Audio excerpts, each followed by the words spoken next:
ఇరుసుమండ్ల blow out వెనక సంచలన నిజాలైతే బయటకు వస్తున్నాయి. మరిన్ని గ్రామాలకు వ్యాపించక ముందే దీన్ని కంట్రోల్ చేయాలంటూ కూడా వాళ్ళందరూ భావించారు. బావి దగ్గర మంట అంటించారని స్థానికులైతే అనుమానం వ్యక్తం చేస్తున్నారు. నిన్న మధ్యాహ్నం 11 గంటలకే గ్యాస్ లీక్ అయింది. బావి నుంచి పెద్ద ఎత్తున కూడా గ్యాస్ ఎగజిమ్మిన పరిస్థితి. ఇక మధ్యాహ్నం వరకు గ్రామానికి గ్యాస్ అంతా కూడా వ్యాపించింది. మరిన్ని గ్రామాలకు వ్యాపించక ముందే బావి దగ్గర మంట అంటించారని స్థానికులు అనుమానం వ్యక్తం చేస్తూ ఉన్నారు. ప్రాణ నష్టం తప్పించడానికే మంట అంటించారనే చర్చ జోరుగా సాగుతోంది. అయితే పగటిపూట గ్యాస్ వ్యాప్తి చెంది పేలుడు జరిగి ఉంటే వందల మంది చనిపోయి ఉండేవారనే వాదన ప్రధానంగా వినిపిస్తోంది. ముందు జాగ్రత్త కోసమే ఓఎన్జీసీ సిబ్బంది ఈ మేరకు కూడా నిప్పంటించినట్టు అనుమానం వ్యక్తం చేస్తున్నారు. బావి దగ్గర మంట అంటించి ఉంటారనే టాక్ భారీగా వినిపిస్తోంది.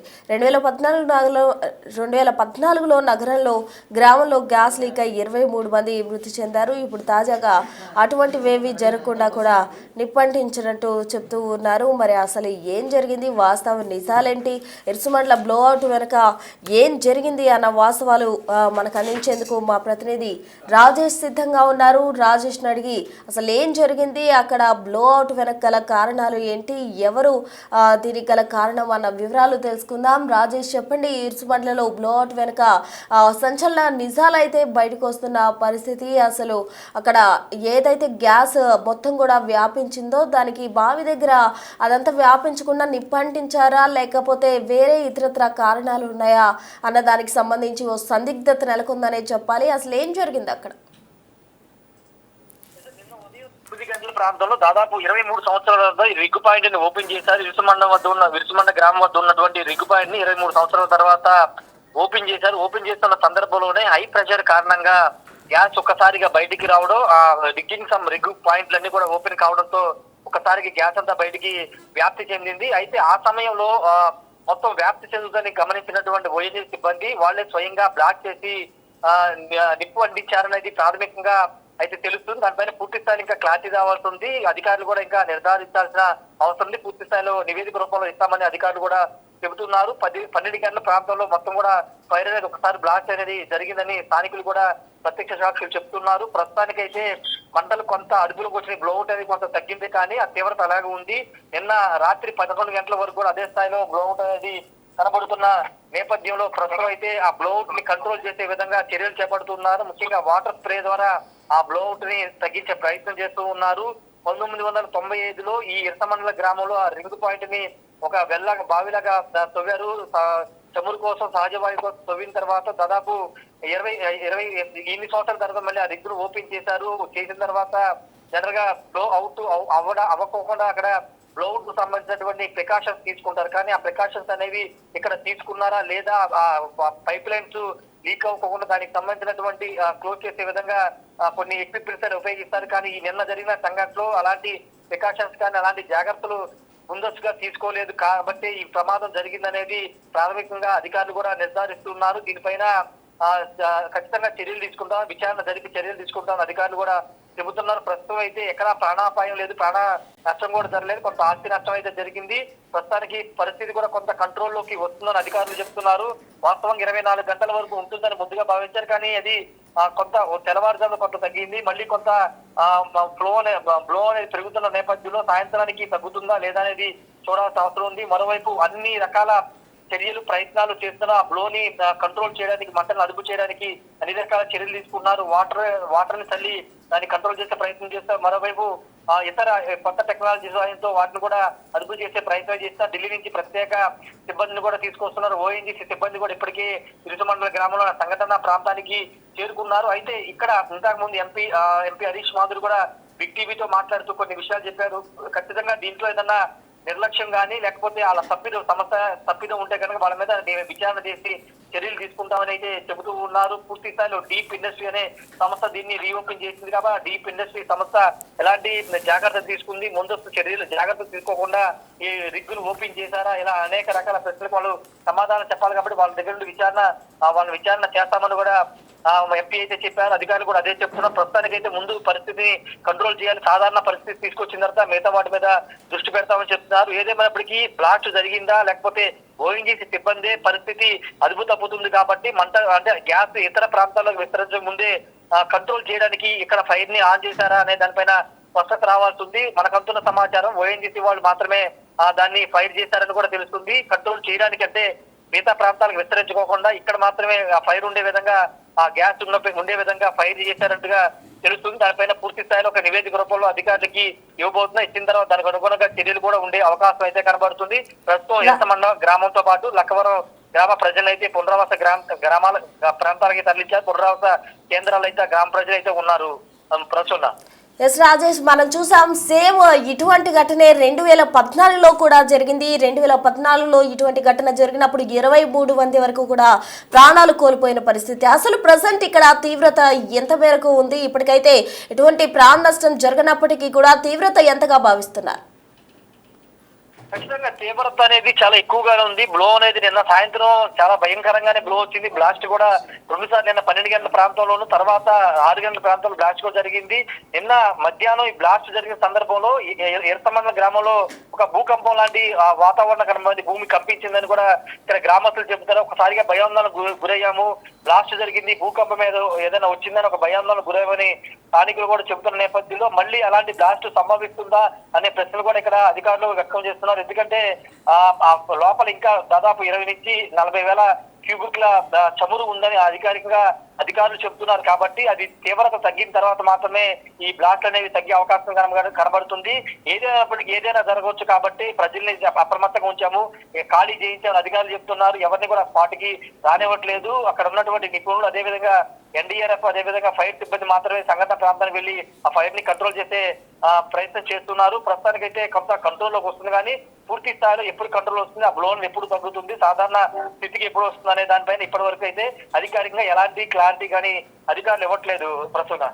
Right Rajesh, thank you. మొత్తంగా కూడా మంట అంటించి అయితే పగటిపూట గ్యాస్ వ్యాప్తి చెంది పేలుడు జరిగి ఉంది కాబట్టి దాన్ని అట్లా ఆ విధంగా జరుగుంటే పెద్ద ప్రమాదమే జరుగుండేది. అయినప్పటికీ కూడా దాన్ని అంతా అదుపు చేసేందుకైతే అధికారులు ముమ్మరంగా కూడా ప్రయత్నాలు చేస్తున్నారు. అటు ఎన్డీఆర్ఎఫ్ సిబ్బంది కూడా అక్కడికి చేరుకుని భారీగా కూడా అదంతా కూడా కంట్రోల్ చేసేందుకు ప్రయత్నాలు చేస్తున్నారు. ఇదంతా అదుపులోకి తెచ్చిన తరువాతే గ్రామంలోకి ప్రజలను అనుమతించే అవకాశం అయితే ఉంది. ఎందుకంటే గతంలో ఇటువంటి ఘటన జరిగినప్పుడు 23 మంది వరకు కూడా ప్రాణాలు కోల్పోయిన పరిస్థితి. సో అటువంటి ఘటన పునరావృతం కాకుండా అధికారులు అయితే కసరత్తుగా కూడా ముమ్మరంగా వాళ్ళ ప్రయత్నం చేస్తూ ఉన్నారు. అయితే దీనికి సంబంధించి అక్కడ ఏం జరిగింది, బావి నుంచి పెద్ద ఎత్తున కూడా ఈ గ్యాస్ అనేది లీక్ అయింది కాబట్టి, అలాగే మంటలు కూడా వస్తున్న క్రమంలో అసలు నిప్పు ఎందుకు అంటించారు, ఏం జరిగింది అన్న కోణంలో అయితే ప్రజలు భయాందోళనలో ఉన్నారు. ప్రజలను అయితే పునరావాస కేంద్రాలకు తరలించిన పరిస్థితి. అసలు అక్కడ తాజా సిచ్యువేషన్ ఏంటి, ఏ విధంగా ఉంది, ప్రజలు ఏ విధంగా రియాక్ట్ అయ్యారన్నది వాళ్ళ మాటల్లోనే తెలుసుకుందాం. సార్ మాది ఇరుసుమన్న గ్రామం అండి. మేము కర్రీ పంట చేసుకుంటాం. వంటలు అయినాయి అంతేనండి. అంతే ఇలాగా వంటలు ఈ టైంలో నేను ఆలెక్కని వెళ్ళాను. అంతే పెద్ద సౌండ్ వచ్చిందండి. సౌండ్ వచ్చిన తర్వాత ఇంకా అసలు మొత్తం మాకు 2 చేలడ్డు మాట అండి. చేలడ్డు అయితే మొత్తం పొగంతా కమ్మేసింది. కమ్మేస్తే చుట్టుపక్కల వాళ్ళకి గ్యాస్ బండ్లో మేళ్ళు కట్టుకోమని చెప్పానండి సార్. చెప్పిన తర్వాత ఇంకా దానికి ఇంకా స్వాత ఆడతలేదు మేడం. ఇది చీరచింగ్ కట్టుకుని టైం కూడా లేదు మాకు. ఇంకా ఎవరు కూడా మాకు ఇంత ఇలాగా గ్యాస్ లీక్ అయిపోయిందని ఎవరు కూడా మాకు చెప్పలేదు సార్. చెప్పకుండా మేము మా పిల్లల ద్వారా, పిల్లాడు కాలేజీ నుంచి వచ్చి మా పిల్లోడు వచ్చి తీసుకొచ్చేదాకా కూడా మాకు ఇంత గ్యాస్ లీక్ అయిపోయింది ఇలా అంటుకుంటుందని కూడా తెలుసు సార్. ఆ కట్టుబట్టలతో ఇంట్లోంచి పిల్లల్ని తీసుకుని ఎలా వచ్చామో, మంచినీళ్ళు తాగి టైం కూడా లేదు సార్. అంతలా వచ్చామండి. ఈయనకేమో స్టంట్లు వేసారు. అతన్ని ఇంటికి రావడానికి అవకాశం లేదు. మాకు పిల్లాడు తీసుకుని కళ్యాణ మండపం కాడికి తీసుకుని వచ్చాడండి సార్. మాకు భోజనం చేసే అవకాశం లేదు, మంచినీళ్ళు తాగే అవకాశం లేదు. 5 నిమిషాలు తేడా మాకు దానికి 2 చేలడ్డండి. మా ఇంటికి దానికి ఎంతో తేడా కదండి సార్. మా ఇంటికి డైరెక్టర్ గాని కనిపిస్తుంది. నేను ఇలా వెళ్ళాను, అంతే పటకం పేలిన పెద్ద మంటలు ఒక్క చేలో ఊడుతున్నారు. వాళ్ళు కూడా పరుగుల్ని కొంత ఇలా తప్పుకోండమ్మా అని కూడా పోలీసులు కానీ ఎవరు కానీ మాకు చెప్పలేదండి. మేముగా బయటకు వచ్చామండి సార్. అసలు ఇంటికి వెళ్ళలేదు మేము సార్. ఇప్పుడు వరకు మేము ఇంటి మొత్తం చూడలేదు. మగవాళ్ళే వెళ్ళి చూసి వచ్చారంటే సార్. మా ఇల్లు ఎలా ఉందో, మేము ఎలా ఉన్నామో తెలియదు. పిల్లలకు మేము ప్రాణం భయంతో బయటకు వచ్చామంతే. అది కల్లారా చూసిన సంఘటన ఇంకా మర్చిపోలేక ఇక చేతులు కాళ్ళు చూడ వణుకు తగ్గలేదు సార్. రాత్రి తెల్లవారులు అలా పడుకోలేదు సార్.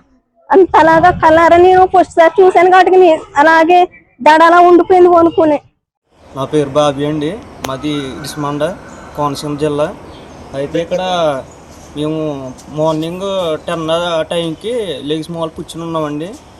అయితే ఏదో సౌండ్ వస్తుందని మేము అనుకున్నాం, అందరూ చెప్పుకున్నాం మాట. అప్పుడు ఇక్కడ రిగ్ వేస్తున్నారు కదా, ఏం కాదులే అనుకుంటే కంకర్ సౌండ్ అనుకున్నామండి, వర్క్ చేస్తున్నారు కదా అని.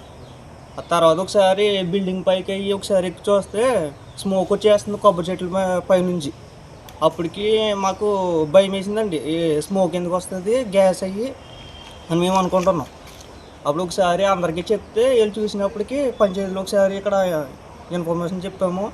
తర్వాత ఇంకెవరో ఇక్కడ అప్పటికప్పుడు ఎవరో రారు కాబట్టి మాకు మేమే ప్రతి ఇంటికి వెళ్ళి కరెంట్ అయ్యి కట్టించేసి మెయిన్లు అయ్యి ఇలా లీక్ అవుతుందని చెప్పి స్కూల్ పిల్లలు అందరినీ పంపేసి ఇలా మా ప్రెసిడెంట్ గారు మేము ఇలా చేసామండి. తర్వాత ఇక్కడ ఆఫీస్లో చెప్తే తర్వాత ఎన్ని గంటలకు ఫైర్ అయింది తమ్ముడు? అది ఫైర్ అయితే 11ంటికి అయిందండి. ఫైర్ అయితే ఓకే. స్టార్టింగ్ అయితే రావడం 10ంటికి అయిందండి. ఓకే, స్టార్టింగ్ 10 గంటలకు జరిగిందా? అవునండి. వాళ్ళు ఓఎన్జీసీ అధికారులు ఎటువంటి హెచ్చరికలు చేయలేదు మీకు? అప్పుడు చేయలేదండి. అప్పుడు అందరూ రియేట్ అయిన తర్వాత వాళ్ళు ఫాస్ట్గా వచ్చారండి. ఓకే, వాళ్ళు రావడం అది ఇంకా మామూలుగా వాళ్ళు ఫైర్ చేయకపోతే వాటికి గోడపల్లి ఇటు లక్కవారం ఇదంతా స్ప్రెడ్ అయిపోతుంది. వాళ్ళు బాంబ్ బ్లాస్ట్ చేశారంటున్నారు, ఎంతవరకు వస్తున్నది? అవునండి, చేశారని చెప్పారండి. అంటే మేము చూడలేదండి, అంటే రానివ్వరు కదా. అయితే చేసిన తర్వాత పెద్దగా సౌండ్ వచ్చింది, బాంబ్ బ్లాస్ట్ అయ్యింది. అవునండి, అంటే ఇంకా స్ప్రెడ్ అవ్వకుండా ఇంకా స్టాప్ చేశారండి. అది చేయడం మంచిదే అయిందండి. ఇంకా అంటే ఇప్పుడు దాన్ని ఎలా ఆపుతారు అన్నది మనం చూసుకోవాలండి. అందరినీ మీరు ఏం కోరుకుంటున్నారు గ్రామస్తులు కానీ? అదేనండి, మరి వీళ్ళింటిది మళ్ళీ ఇంకెప్పుడు రాకుండా ఇక్కడ మాకు ఉండకూడదని మేము అనుకుంటున్నామండి. చర్యలు తీసుకోవాలని కోరుకుంటున్నాం. ఎన్ని సంవత్సరాలు అయింది అది క్లోజ్ చేసండి? అదైతే 15 years అవుతుందండి. అవునండి, అవును, 15 years అవుతుంది. రీసెంట్గా ఎప్పుడు ఓపెన్ చేశారండి? అది మొన్న ఒక 30 days అవుతుందండి. 1 year బ్యాక్. అవునండి, 30 days అవుతుందండి మళ్ళీ ఓపెన్ చేసి. అంటే పెట్రోల్ పడ్డదని చెప్పారండి. అది అప్పటికి మేము జనం అందరికీ ఎవరికల్లా అటులో వెళ్ళిపోవడం, ఇంకెవరికల్లా ఇంక సొంతకి వెళ్ళిపోయారండి. ఇక్కడ మీరు పునరావాస కేంద్రానికి వెళ్ళారు, మీరు ఎవరైనా చుట్టాల ఇంటికి వెళ్ళిపోయారు? అదేనండి, చుట్టాల ఇంటికి వెళ్ళిపోయామండి మేము. చాలామంది అయితే ఇంకా దగ్గరగా ఉంది కాబట్టి లక్కవరం కళ్యాణ మండపంలోకి వెళ్ళిపోవడం జరిగింది. ఇలాగా మళ్ళీ జనసేన వాళ్ళు అవి భోజనాలు అవి పెట్టించారండి వాళ్ళకి. శ్రీ అండి, ఇది మా ఊరు ఇరిసిమండ. ఇదిగోండి చూసారా ఎలా ఉందో. ఇక్కడ నిన్న 12 గంటల నుంచి గ్యాస్ లీక్ మొదలైందండి. అది తెలిసిన దగ్గర నుంచి ఎవరైనా వచ్చి సమాచారం ఇవ్వాలి కదండి. సమాచారం ఇవ్వకుండా అది ఇక్కడే మనుషులు ఉన్నారు, మా ఇల్లు ఇక్కడేనండి, పేలిపోయిందంటండి. అందరూ ప్రాణప్రాయంతో ఎలా అయిపోయారో తెలుసండి. కొంతమందికి బీపీలు షుగర్లు ఉన్న వాళ్ళు ఎలా వెళ్తారు చెప్పండి. ఏదైనా ఫెసిలిటీ చేయాలి కదా. అసలు ఎవరు ఎక్కడికి వెళ్ళాలో కూడా అసలు ఎక్కడికి వెళ్ళాలో కూడా ఏమి సమాచారం చెప్పకుండా ఎలాగండి. అప్పుడు ఇక్కడ ఫంక్షన్ హాల్ ఉంది కాబట్టి దగ్గరికి తెలిసింది కాబట్టి అందరూ వెళ్ళారు కాబట్టి అక్కడ కొన్ని ఎవరైనా భోజనాలు ఎవరు ఎలాగున్నారు, అసలు ఫెసిలిటీ ఉందండి, ఏమీ లేదు. నైట్ ఎప్పటికో డాక్టర్స్ వచ్చారు, తర్వాత దేవవర ప్రసాద్ గారు వచ్చారు, తర్వాత చూస్తామని చెప్పారు. ఇప్పుడు మార్నింగ్ అందరూ అలాగే ఉన్నారండి, అక్కడ ఏమీ లేదండి. ఇక్కడ చూస్తే ఇక్కడ ఏమీ లేదండి. అసలు కలెక్టర్ గారు అన్ని ఏర్పాట్లు చేసామన్నారు కదా, మరి మీరు అక్కడ చేసామన్నారండి. కానీ ఏదండి చూసారు కదా మీరు ఎలా ఉందండి. అసలు నిన్న ఎలాగుందో ఇప్పుడు ఎలాగుందో, ఏదో కొంచెం తగ్గిందని చెప్తున్నారండి. మాకైతే ఏం కనిపించట్లేదు మరండి. అందరూ ఏమో భయంతో ఎలా పడితే అలా ఉన్నారండి. అక్కడ తినడానికి కానీ పడుకోవడానికి కానీ ఫెసిలిటీస్ కూడా అంతమంది సరిపోకూడండి ఆ ఫంక్షన్ హాల్లోని. మరి అక్కడ ఏమో అలాగుంది. మేమేమో చూడండి నిన్న ఎవరికి సమాచారం ఇవ్వలేదండి. కనీసం ఇలా తెచ్చుకుని 2 రోజుల దాకా ఎలా ఉంటుందని చెప్పాలి కదండి. మామూలుగా వచ్చామని చెప్పారండి అండి. ఇప్పుడు వచ్చి అందరూ ఇంటికి వచ్చి తీసుకెళ్తున్నారండి, పట్టుకుని వెళ్తున్నామండి. నేను ఈస్మంట మా ఊరు వస్తారండి. మేము నిన్న ఇక్కడ మేము మేము లేనంటి వాళ్ళమండి. ఇక్కడ గింజలు కొట్టుకుంటున్నామండి. గింజలు కొట్టుకుంటుంటే గింజలు ఎత్తి అందరు ఖాళీ చేయండి అంటే ఎక్కడికక్కడ పరిగెత్తిని వెళ్ళిపోయారండి. మేము కాలినడుగుతూ పరుగులు పెట్టుకుంటే గుండాకపోతుంది భయం వేసి పరుగులు పెట్టుకుంటే వెళ్ళామండి. ప్రాణం పోతుందని కంగారండి. అసలు అవకాశం లేకుండా ఎలా పరిగెట్టామంటే అలా పరిగెట్టామండి. ఎక్కడికక్కడ ఖాళీ చేసామన్నారు, వెళ్ళామండి. అసలు ప్రాణం పోతుందా ఉంటుందా అని వెళ్ళే వరకు కూడా టెన్షన్ అండి. ఎంతమంది పిల్లలమ్మా మీకు? కొడుకు కూతురుండండి. వాళ్ళు ఎక్కడ ఉన్నారు ఇప్పుడు? మా అక్కడ తోడుకోలు గారు ఇంటికాడ ఉన్నారండి. మేము వెళ్ళే అవకాశం లేకుండా ఎంతో టెన్షన్ పడిపోతా, గుండాకపోతుంది మన భయం అండి. అలాగే పరుగులు పెట్టుకుంటూ నల్లపోతున్నాం, పరిగెట్టలేకపోతున్నాం. అలాగా వెళ్ళామండి. ఇప్పుడు పునరావాస కేంద్రాల్లో ఏమైనా పెట్టారమ్మా మీకు భోజనాలు కానీ టిఫిన్ మార్నింగ్? అయితే మా తోడుకోలు గారి ఇంటికి వెళ్ళామండి. కళ్యాణ మండపానికి మా ఊరు జనం అందరూ అక్కడే ఉన్నారండి. మొత్తం ఈ 4 ఊర్లు కూడా ఇవాళ ఖాళీ చేయమన్నారంటే ఇసుమండి ఖాళీ చేయమన్నారు కదండి. అన్ని ఊర్లు ఇప్పుడు 4 ఊర్లు అక్కడికి పంపించారంటండి. మేమైతే మా అక్కడికి వెళ్ళామండి మా తోడుకోలు గారి ఇంటికి. ఇప్పుడు ఎందుకు వచ్చారమ్మా ఇంటికి మరి మీరు? కొంచెం బట్టలు ఏమి తీసుకోకుండా ఇలాగ వెళ్ళిపోయామండి. బట్టలు 2 జతలు తీసుకుందామని వచ్చామండి. పేలిదప్పటికి ఇక్కడే ఉన్నామండి. ఖాళీ చేయమన్నారు కానండి. మేము ఎన్ని రోజుల నుంచి మొదలు పెట్టారమ్మా ఈ రిగ్ వర్క్? ఎప్పటి నుంచో చేస్తున్నారండి వాళ్ళు. అంటే నిన్న రీసెంట్గా చేశారు అంటున్నారు. అవునండి, నిన్నే బాగా పేలిపోయి మొత్తం గ్యాస్ లీక్ అయిపోతుంది ఖాళీ చేయండి అన్నారండి. వాళ్ళు చెప్పలేదులేండి. మాకు మీగే ఇది లీక్ అయిపోతుంది అని ప్రెసిడెంట్ గారు వచ్చి లీక్ అయిపోతుంది ఖాళీ చేయమన్నారండి. ఖాళీ చేయమంటే వెంటనే ఎక్కడ వాళ్ళు అక్కడ సర్దుకున్నారండి. సర్దుకుంటే అక్కడ పేలిపోయేటప్పటికి మేము ఇక్కడే ఉన్నామండి. పెద్ద సౌండ్ వచ్చేసిందండి. ఇంక పరుగులు పట్టుకుంటా ఎలా నడిచాం మాకే తెలియకుండా వెళ్ళామండి.